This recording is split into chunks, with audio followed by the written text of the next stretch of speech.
Hello and welcome to Beyond the Credits and Chords. I'm your host, Practical. I'm coming at you with a solo discussion today. What's popping on the podium is Aesop Rock's new album, Black Hole Superette. So we're going to talk about that today. Listened to it about 8 times. I'm a big Aesop fan, so I figured we would just discuss this album in general right now. Let's jump right into it. Aesop Rock, as you guys may or may not know, is kind of one of the more modern hip hop legends in the game. He's been doing this now for probably 20, 25 years, maybe even more, give or take. The guy is a genius when it comes to his raps. He gives you the rhymes and the riddles and the enigmas, and that's kind of his bag. This album is once again no different, and that may or may not be a good or a bad thing here as the discussion goes. I mean, obviously, it's a good album. I don't want to hate on it. I don't have anything really too negative to say about it. But I will say that I think Aesop is kind of falling into that little bit of comfortable territory now where he's got his sound and it's established, and that's great. But I feel like we've been kind of on the same trajectory here, or trajectory, I'm sorry, since The Impossible Kid, which to me is his creme de la creme. It's his best album ever. I think it's his 10 out of 10. It's his opus. And I think every album after it has been good, but playing it a little bit too safe. Down for everything from the beat structures to his rhyme schemes. Here and there, he'll fall back on the same kind of flows that he has for maybe the past 3 albums. With the exception of Malibu Ken, I think Malibu Ken was a genuinely different and interesting album. Um, but I think that had a lot to do with the producer there. Um, and obviously, the more that he's progressed, Aesop has produced his own albums more and more. And I think, I hate to use that word, but I think that might be the problem here. I think other producers challenge Aesop in interesting ways because he's such an unconventional rapper that when new beats and things like that are thrown at them, he's got to figure out ways to mesh his style into that whole thing. And that's one of the things I love about him. So with the last 3 albums, obviously, Impossible Kid, Spirit World Field Guide, Integrated Tech Solutions. I'm gonna leave Garbology out of it because he was with Blockhead, and that one did feel a little bit different, probably because of Blockhead. But yeah, since Impossible Kid to the current album that was just released back in late May 30th, I think that's probably the only complaint I'd have about it on the whole. And I wanted to get the kind of negative thing out of the way first because at the end of the day, this is a great album, and I think Aesop Rock is one of those people that challenges the listener. Um, and while maybe this isn't his most solid work, it's still really good. It's still, what you'd expect from Aesop. He's not going to let you down. You're not going to be alienated as a fan. And a lot of artists miss that point sometimes because they're so focused on growing, and sometimes they'll change to the point where they alienate their fan base and they may lose some people. But, on the other side of that token, they gain them too. And one thing I think Aesop could benefit from is maybe going back to that mixed producer approach, or just have one producer that maybe isn't him focus on those albums and give him some challenges. I think because here I think he is playing it too safe, like I said. But standout tracks throughout the album, songs like Secret Knock is obviously a great album opener. He's always really great with that, just opening the album with a banger and setting you up for what he's about to throw at you. I really like a lot of the tracks on this album, though. It's nice to see Lupe Fiasco on there. The song Movie Night, I really love that, being a big movie fan. The whole album has this like 80s, maybe early 90s vibe. Obviously, Aesop's grown up in that era, or near that era. He's obviously kind of a recluse and someone who thinks about the past, and he's all up in his head. And this whole album is another one of those things. I think songs like John Something, I absolutely loved that song. That's kind of like classic Aesop to me.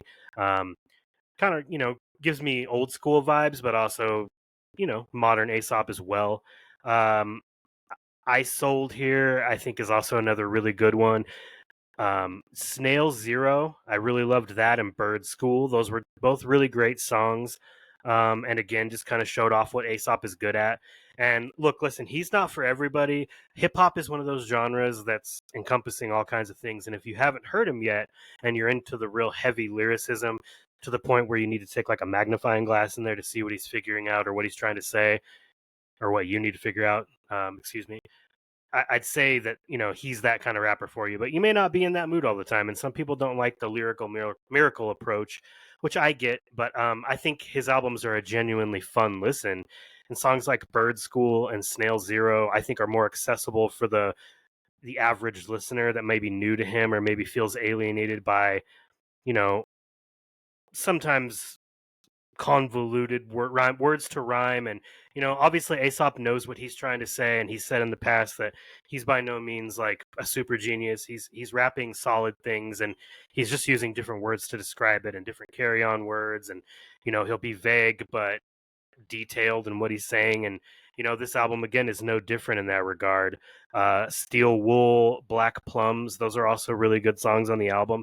And I've said this about albums before, I think 18 tracks is overkill. I mean, it's a long album. It's like 70 minutes long, and we're not in the album era so much anymore.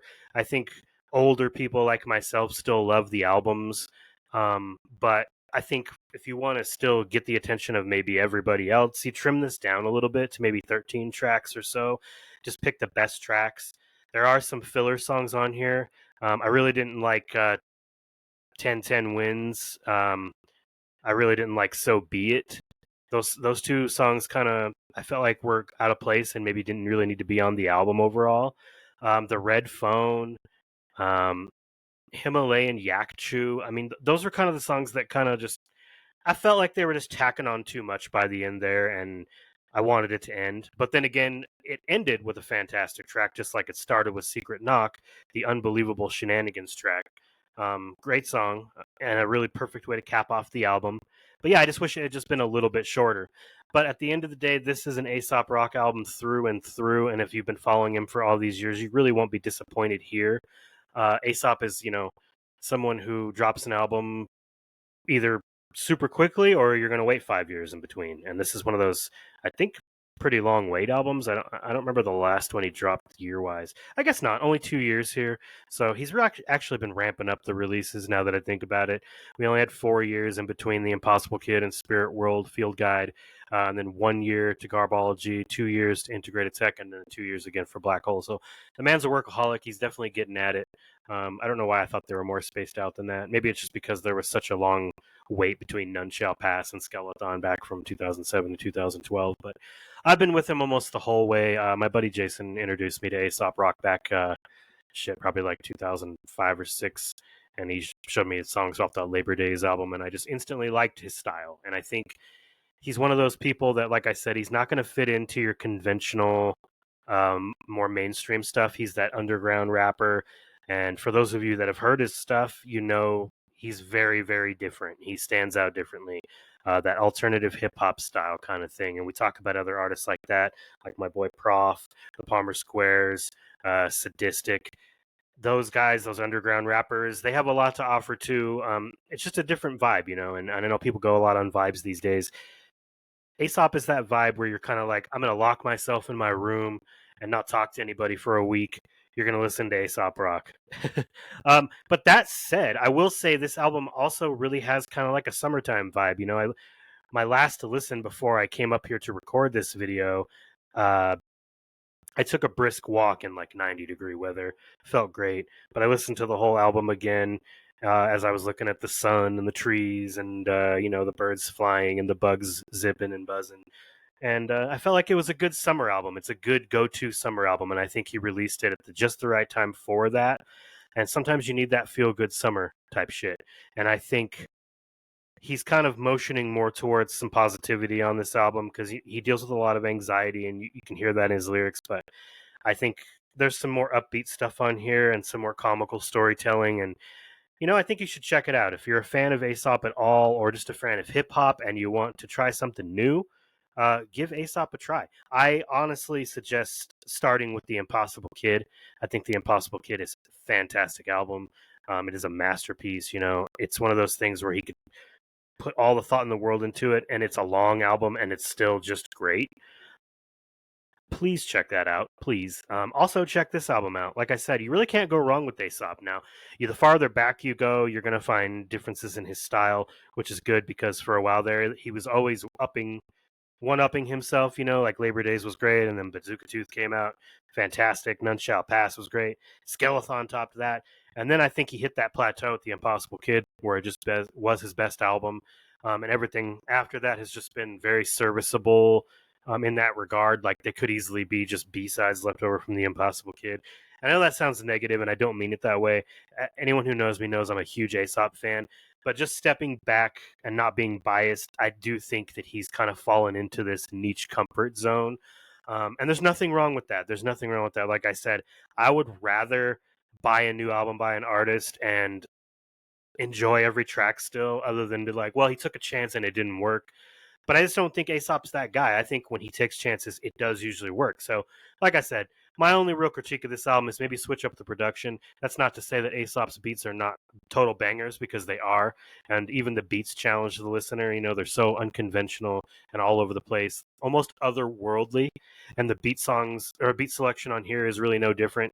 You feel like you're kind of on this, I don't know how to explain it, but maybe in this interdimensional time machine that's full of colors all around you, and Aesop's words are like hitting you from the side walls and in front of you, and you're kind of mesmerized, like a great mushroom trip, maybe, if you could put that into words. But that's kind of what an Aesop album feels like these days. Ever since, I'd say, Spirit World Field Guide. The Impossible Kid felt more focused just because of the content and what he was rapping about and dealing with at the time. And I think since Field Guide, Tech Solutions, and Black Hole, we get that time travel-y feel. If that makes any sense, if you've heard it. If I'm a complete idiot, feel free to say so. I'm obviously just throwing out my ideas here, but I do think overall, like I said, very solid album by Aesop. It is his 10th album. It was released on May 30th, 2025, still on the Rhyme Series label, which is fantastic. A very dominant underground hip hop label. Um, it did peak at number 171 on the US Billboard, which is pretty crazy for an underground rapper. But he's been hitting that grind. He's been at this for years. And I think he deserves the recognition. He's very talented. He's one of those people that often gets overlooked just because he's not part of the mainstream. And he's not part of the mainstream because he alienates the listener um, from a strictly like vibe perspective. I think when people use that word vibe, they want to just bob their head to the beat, and I think you can do that here, but you're also going to be doing that with a fucking, like I said, a magnifying glass, a fine-tooth comb. Like, what's he talking about, what's going on? And for those poets out there and metaphorists and all those things, metaphorical people, you're going to love it. But for those people that don't want that and don't want to be basically trapped with the lyricism, this may not be for them, and that's understandable. That's why there's so many different genres and artists, and that's why hip hop has kind of expanded. And I think people like Aesop Rock are a fantastic example of how hip hop has become a broader genre.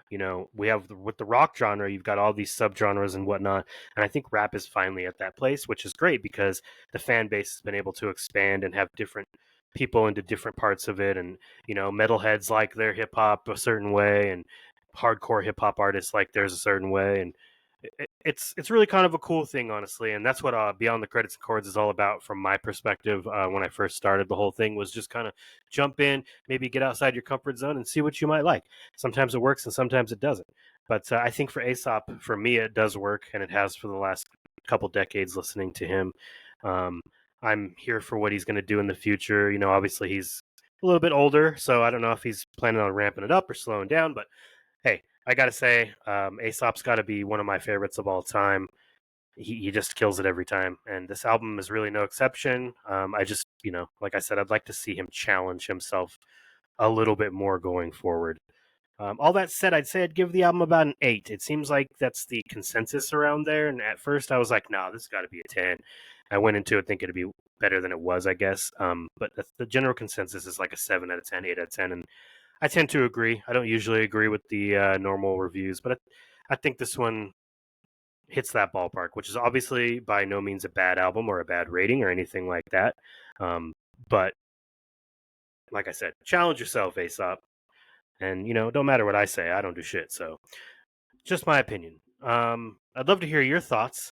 Comment below. Let me know what you think. If there's anything I missed, which there probably is, as I often miss when my individual rants here, please pop it in the comments. Let me know what you think. I'd love to hear your thoughts on this album and where it ranks in the Aesop discography, and how you feel about modern Aesop versus old Aesop. Do you think he's getting better? Do you think he's getting worse? Is he stagnant? I want to know your thoughts. So hit us up in the comments. Thank you, of course, for tuning into another episode. This has been Aesop Rock's newest album, Black Hole Superette. I am your host, Practical, and I'll catch you next time, which won't be too far off because we're throwing out that content. Check you later.